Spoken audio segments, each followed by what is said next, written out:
Good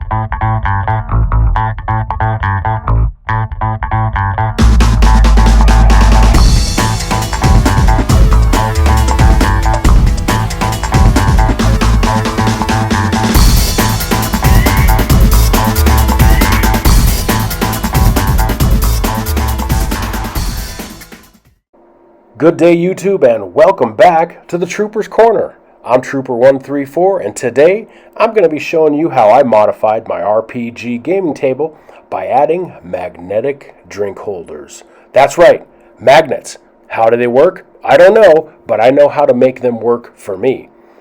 Just to give you a little background, the old Trooper runs several D&D groups on a dedicated gaming table in my basement. And as you can imagine, space at the table comes at a premium price. Once people start setting their dice trays and character sheets and snacks down, the table gets pretty cluttered pretty quickly. And one wrong move with a drink can spell disaster. So I started thinking to myself, what can we do to clear up some of this table clutter and mitigate the chances of a tsunami of Diet Coke wiping out our battle map during a game? So I spent some time searching Reddit threads and YouTube videos to see if anyone else had already tackled this problem, and there were a few good ideas out there, but there wasn't really anything that inspired me, and nothing that really fit the idea that I was starting to develop in my head. So I busted out some paper and the old measuring tape, and I came up with a plan. I wanted my system to be modular. I wanted my players to be able to move their cup holders around the table based on their dominant hand preferences, and I wanted to have the ability to remove and add cup holders as needed based on how many players I have for that game.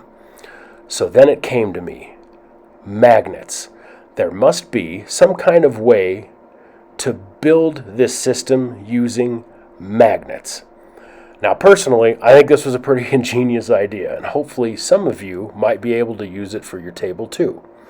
Anyways, I'm going to start things right off the bat with what I made and how it works, and hopefully that's enough to get you started. But if you want to see the build process, just keep watching the video because I included that too. I will try to add some links to a few of the products featured here, and of course, the caveat to that statement is I am not being compensated for my opinions or product features in the video. That said, without any further delay, let's get to building. Alright, sitting down at the head of the table, and I'm going to go ahead and bring my test unit in. Snaps right into place. Pretty sturdy. Now, if I give it a good push, it'll loosen up. But this is going to be more than enough to hold a drink. So with this center cup in here, you can fit all kinds of cans, bottles. Okay, now we use a lot of these Tervis tumblers at our games, and it won't fit in there very good, but that's all right, because then we can pull the center out. And this is full of water right now, so that's the most weight it's going to have. And as you can see, it holds it pretty good. If I accidentally nudge it, it might just splash a little bit out the top, but it's not coming off. Now, if I gave it a real good hard push, this will pop off. And if I just drop the cup in there, that might cause a problem. But if I gently set it down in without slamming it, that's going to hold on. Okay? If you got special whiskey sipping glasses that are a little bit too big for that inner sleeve, fits in there perfect. Okay. Here's kind of a standard size coffee mug. I personally don't like these. I like this cup though. A friend of mine gave me that. Fits in there perfect, and look, I can get the handle. And then also too, if I want the handle out to that side, grab it from here. Fits perfect. Now, it just so happens that my cool tin cup fits in there perfectly, but that's about the max size. And that's about 3.5 inches around the bottom. Let's see if my mule mug kind of sort of fits in there. Not perfect though. All right, cool. I'm going to say this is a success. I'm pretty happy with that. And now with all the steel bars installed all over the table, my players can easily move these around if they're right or left-handed. Later on, if I want to make some dice trays or something to stick out on this edge a little bit, I can do that. Those bars are already in place. I'm starting to build off by cutting my 1x6 pine planks from the hardware store, and I'm cutting those about 10 inches long. All the measurements I did on the table looked like about a 10-inch piece would be about the prime size. So I'm just kind of cutting all of those, making my edges nice and straight and whatnot. Then bringing them over to my work table, and I'm setting those out. Now I'm drawing a semicircular shape on the edge, so there's no sharp edges on that. So just in case someone accidentally runs into it, it'll have a soft round edge. And I'm just cheating. I'm using a dog bowl to draw the circle on there. You can do the pencil and the string trick, or if you want to get fancy and do some math. Or if you have a template, have at it. But the dog bowl worked great. And then once I get that shape drawn on there, I'm just clamping my work to my table, and then just using my skill saw to cut that excess wood off in that round shape. And then I'm following it up with my wood file to get rid of those cut marks. And then I'm coming in and sanding my edges, just kind of standard woodworking stuff. And also understand, I'm not really a woodworker. I'm just a guy who has a few tools, and he likes to mess around in his garage. So I'm sure real woodworkers out there, would just be like, man, what's this guy doing? He doesn't know what he's doing. That's kind of true. I don't really know what I'm doing. I just like to tinker. So I have my orbital sander, and I'm sanding those edges down. Now right here, these are the pieces that the magnets will get ultimately mounted on, and those are just standard 2x2s that you get at the hardware store. Nothing special about them. And then here I am, just sanding those edges off, getting rid of all the saw marks, any little pieces that might be likely to splinter, and just kind of prepping that for final construction and staining. And now, so I'm cutting the steel bars, and I'm pre-drilling my screw holes in the steel bars.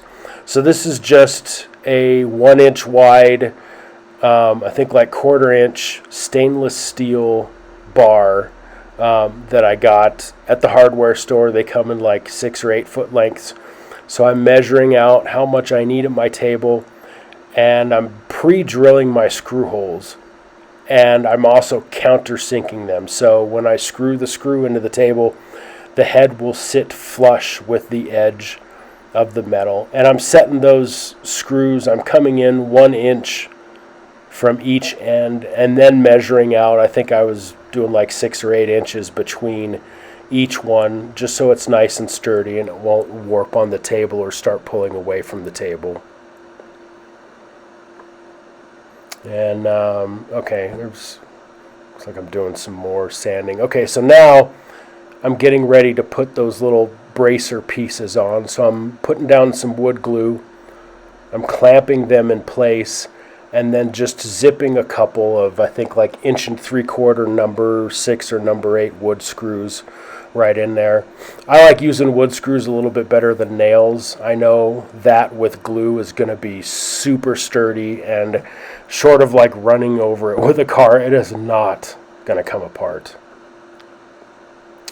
So here's kind of the first prototype that I made, and it's all stained and varnished. Now you'll notice I have the bar type magnets on the back.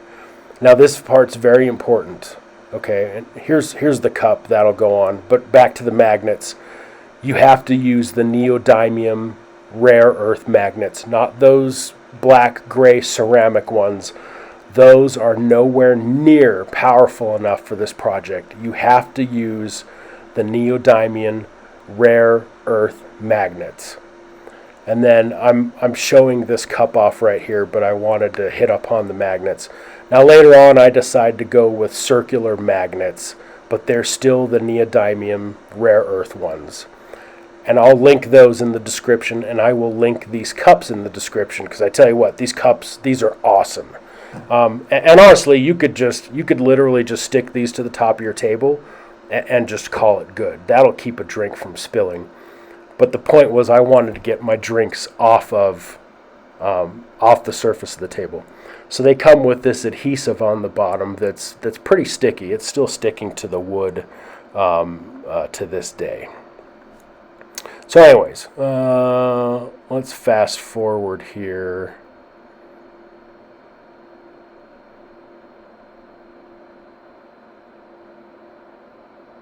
Yeah, I'm just showing you putting that on. Again, that's a prototype piece. Okay, so here I've got all of the steel bar cut, measured. I used a file to get rid of all the little burrs, and I sanded it down so no one would cut their fingers on it.